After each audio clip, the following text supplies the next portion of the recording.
Hello दोस्तों, नमस्कार। हम आप सबके लिए बहुत सुंदर, बहुत प्यारा सा लोकगीत लेकर आए हैं। जैसा लगे कमेंट में ज़रूर बताइएगा। लाइक शेयर सब्सक्राइब करना ना भूलिएगा। सो प्ले ज़रूर करिएगा और ये हमारा लोकगीत लास्ट तक सुनिएगा। जैसा लगे कमेंट में बताइएगा।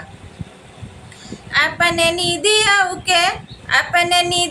के कई नवा दवाई पिया के तोहई जगाई पिया ना।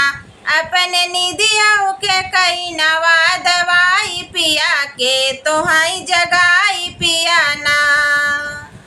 अपने निदियाऊ के कई नवा दवाई पिया के तोहई जगाई पिया ना।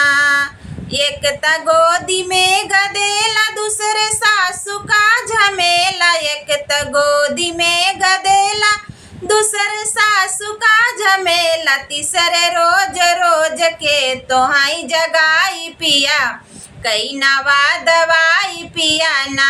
तीसरे रोज रोज के तोहाई जगाई पिया कई नवा दवाई पिया ना। अपने निदियाऊ के कई नवा दवाई पिया के तोहाई जगाई पिया ना। अपने निदियाऊ के कई नवा दवाई पिया के तोहाई जगाई पिया ना। एक त गोदी में गदेला दूसरे जेठनी का झमेला। एक त गोदी में गदेला दूसरे जेठनी का झमेला। तीसरे रोज रोज के तोहाई जगाई पिया कई नवा दवाई पिया ना। एक त गोदी में गदेला दूसरे जेठनी का झमेला। तीसरे रोज रोज के तोहाई जगाई पिया कई नवा दवाई पिया ना। अपने निदियाऊ के कई नवा दवाई पिया के तोहाई जगाई पिया ना।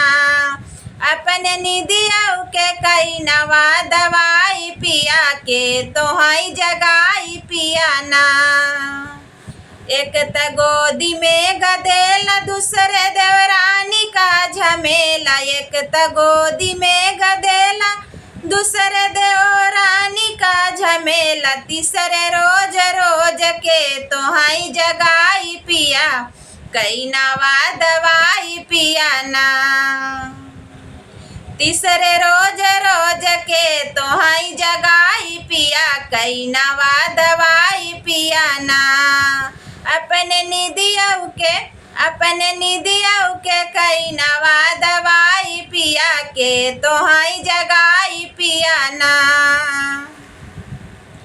एक त गोदी में गदेला दूसरे ननदी का झमेला। एक त गोदी में गदेला दूसरे ननदी का झमेला। तीसरे रोज रोज के तोहाई जगाई पिया कई नवा दवाई पिया ना।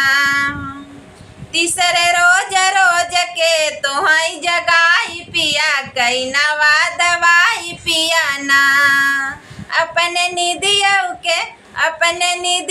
के कई नवा दवाई पिया के तोहाई जगाई पिया ना।